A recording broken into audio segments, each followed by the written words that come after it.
Greetings fellow AoE enthusiasts, and welcome to the next custom civilization concept on the channel. This time we will look at the Zapotec, a fourth Eagle Warrior civilization located in Mesoamerica and a fierce antagonist to both the Aztec and the Spanish. To understand why the Zapotec could fit into the game, we should briefly check out their history. The Zapotec were, as already mentioned, a Mesoamerican civilization that populated the area around Monte Alban. They had very steep population growth and urban development during their expansion into the surrounding valley, which is called Oaxaca in the native tongue Nahuatl. Due to their favorable geography, they were able to harvest crops twice a year. And since they were direct neighbors to the Aztecs, they frequently engaged in warfare and also opposed the invading Spanish forces. Culturally, they were relatively similar to the Aztecs, since they also practiced a very similar religion. The Zapotec thought they came from the clouds and would eventually return once they died. It is also believed that they practiced human sacrifice for better harvest. All of this makes them another great candidate for a fourth Mesoamerican civ that doesn't have access to cavalry. Their civ icon could be multiple things. One of them could be a mask made from jade that were used for ritualistic activities, or maybe a similar shaped shield to the other Mesoamerican civilizations that has a Zapotec pattern on it. Their wonder could be the Monte Alban capital, one of the first major cities in Mesoamerica and the center of the Zapotec Empire, or Mitla, one of the most important religious sites of the Zapotec. And before we go any further, remember that you can jump to any section you want by using the chapters function or by using the timestamps in the description. When designing a civilization in Age of Empires 2, we need to look at the two different approaches. The first one is something the game might be missing, such as a bonus, tech or a unit design that you can center the civilization concept around. With this approach, the civilization name is not as relevant as the bonuses. The second approach is needed if we have a specific civilization name in mind and the bonuses are not as important as the civilization itself. The bonuses are added after you have decided what fits the general theme of your specific civilization. For this civilization concept, the only thing I had in mind was a fourth Eagle Warrior civilization, so anything else came after research and by looking at things that the game was missing and would be fun to play with.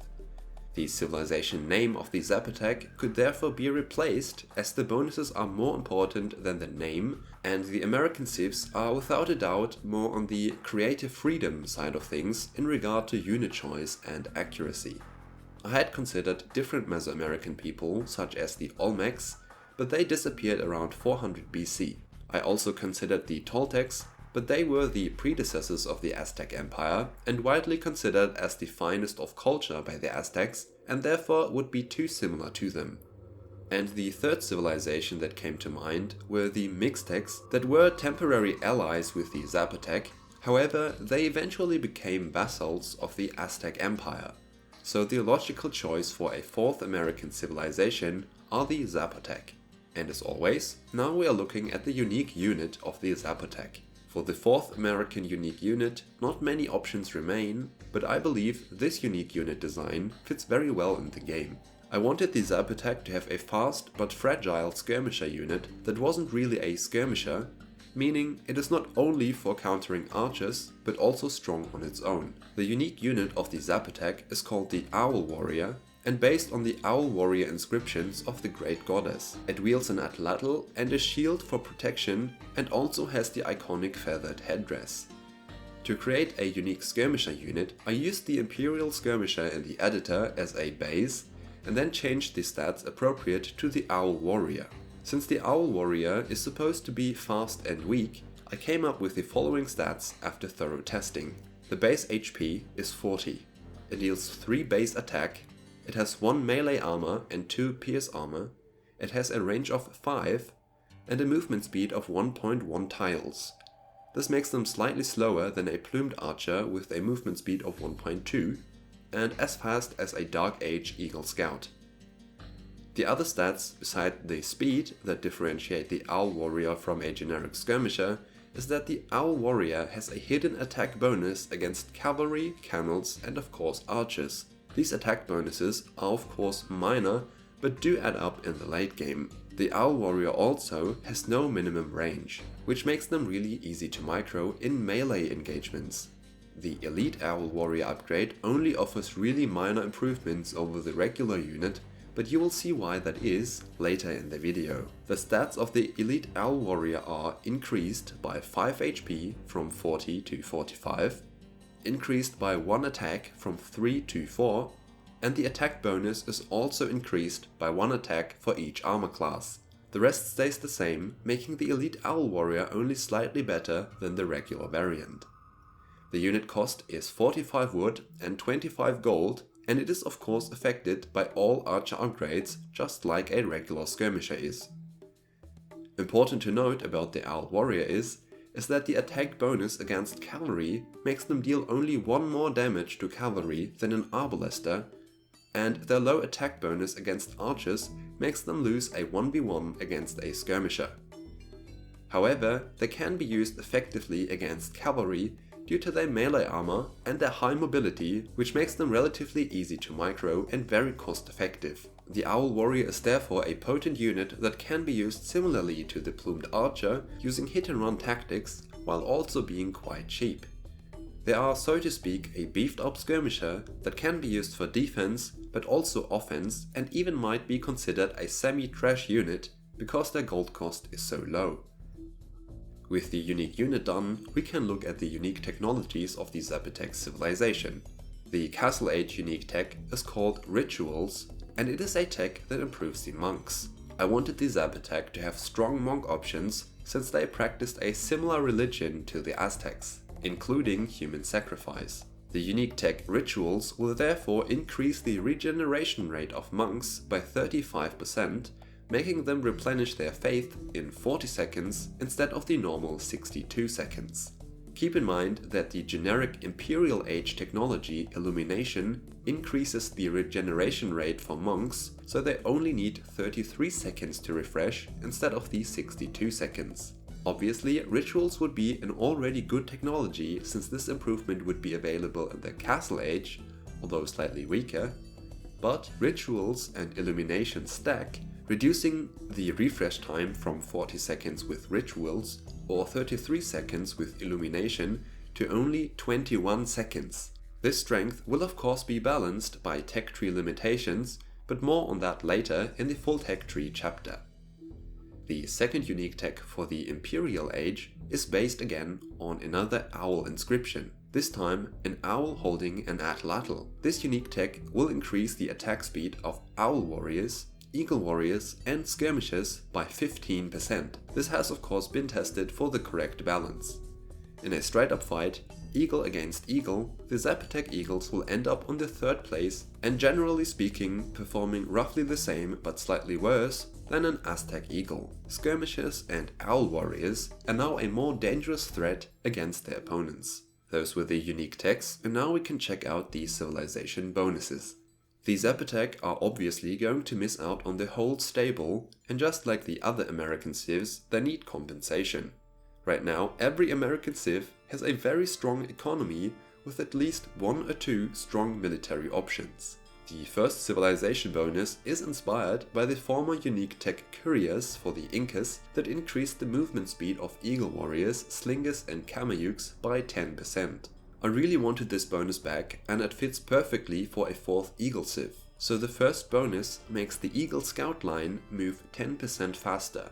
This not only helps in the early game for scouting, but faster units can reach enemy units faster and therefore have a bit more damage potential since they spend less time walking and more time fighting. Generally speaking, this bonus helps a lot for scouting and for choosing fights against your opponent. The second bonus should be an economy bonus.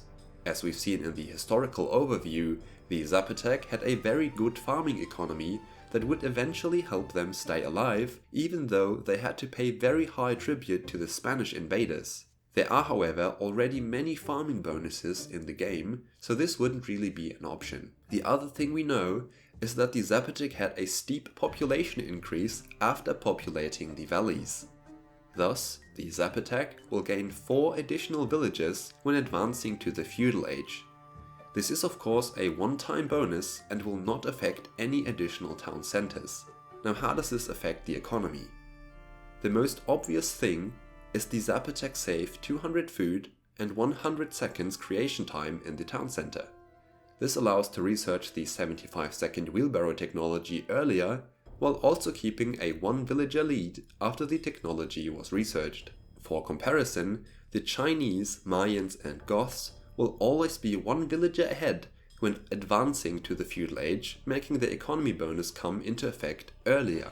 Furthermore, the Chinese, Mayans and Aztecs also have another economy bonus that takes effect during the whole game, whereas the Zapotec bonus is a one-time event.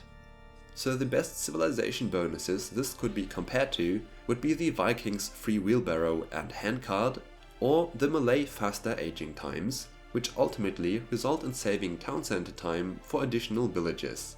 In addition to the saved 130 seconds TC time, the Vikings also save 475 food and 250 wood total, which translates to a total of 3 extra villages in feudal age and another 2 villages in castle age, in addition to the very strong effect of both upgrades. The Malay also advance about 3 villages later to the feudal age, making their economy quite solid earlier on. The Zapotecs, however, would only be able to utilize the bonus after advancing to the feudal age. The bonus would therefore lead to a 1 villager lead once wheelbarrow is researched. It is a strong power spike for the economy that is comparable to other powerful early economy bonuses, and it helps if villages were lost in Dark Age, but it also needs planning for houses and how you want to utilize your extra villages. For the third bonus, I wanted a military bonus, and I also wanted this bonus to be unique. The third civilization bonus makes the elite owl warrior upgrade free, just like the Turks' instant light cavalry upgrade, but for the unique unit. Now we remember that the elite upgrade only provides very little improvement over the regular unit, making this bonus a nice to have for late game, but nothing game breaking. The elite owl warrior is obviously improved more by the Imperial Age unique tech and all the other archer upgrades. Looking further, we can skip over the unique unit and the unique techs because you already know them. And for the team bonus, the Zapotec gain +2 line of sight for the Eagle Scout line, which is a similar bonus to the Mongols, but affecting only 3 other civs as opposed to the other 34 official civilizations with access to cavalry. Paired with the faster moving eagles, this does help a lot in the early game for scouting resources, and in team games where American civs are usually a very bad choice, this helps to maybe gain an early advantage.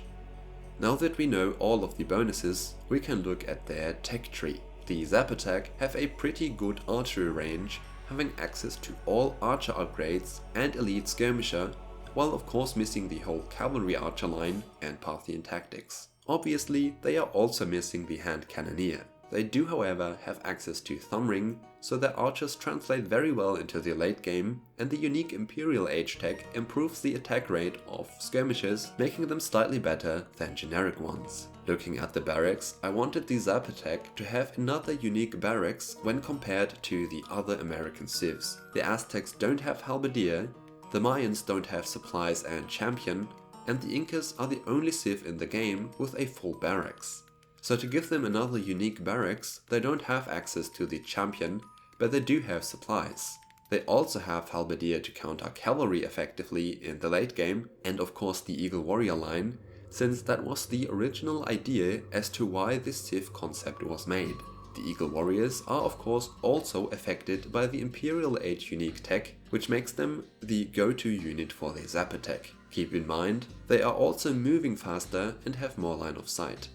We can of course skip their stable since they do not have access to cavalry units. Their siege is mediocre while being the only American civ that misses out on siege ram, which I will explain later why that is, but they do have siege engineers. The Zapotec have all upgrades in the blacksmith, except for the horse armor of course. When looking at the dock, they have very limited choices, missing the heavy demolition ship, shipwright and also the cannon galleons. They do have Bracer and Galleon though, so you can go for relatively standard play. Their university does have pretty good options, however they are lacking heated shot in their castle age, which makes them even worse on water maps, and they are lacking bomber tower, the keep upgrade and arrow slits, so their defensive options are very limited. They do however have access to masonry and architecture, reflecting their stone building and making their buildings more resistant to attacks. In the castle they have access to all the technologies, and here you can see the unique techs again if you want to compare them. Now we have the monastery, which is going to be quite interesting. First of all, they have pretty much every technology available except for sanctity and faith, and I will explain why. Since the Zapotec monks will have really good rejuvenation times and can convert more often, they need possible counterplay. This counterplay is enabled by having less HP for the monks, so they can be killed more easily. Keep in mind that the Zapotecs do have access to halberdier though, so a possible help monk play is a valid strategy. The monastery and the fast regeneration of the monks is also the reason why they are missing out on siege ram and faith. Their monks can be used to convert buildings and either delete or keep them, and they can also reconvert enemy units because they refresh so quickly. Making them more resistant against conversion would be potentially overpowered. And lastly, they do have access to all the economy upgrades except for stone shaft mining and guilds. This means they are able to produce gold units quite quickly, but in the late game they will miss out on improved trading deals. This is explained by them having really good skirmishes and also halberdiers. This was the tech tree, and I do think they are quite well balanced with great options in all stages of the game.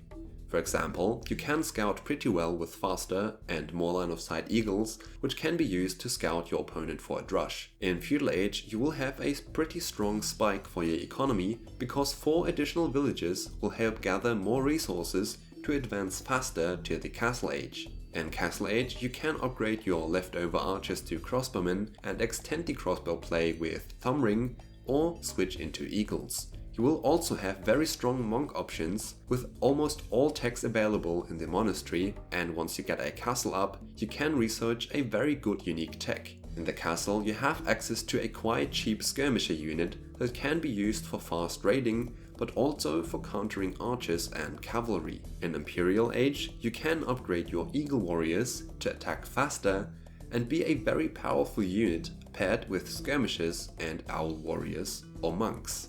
Overall, the Zapotec have very strong potential for open maps, but they are likely quite strong in closed maps as well, such as Arena, because there they will not suffer too much from the lack of a Dark Age economy bonus, and you can go for really strong monk play.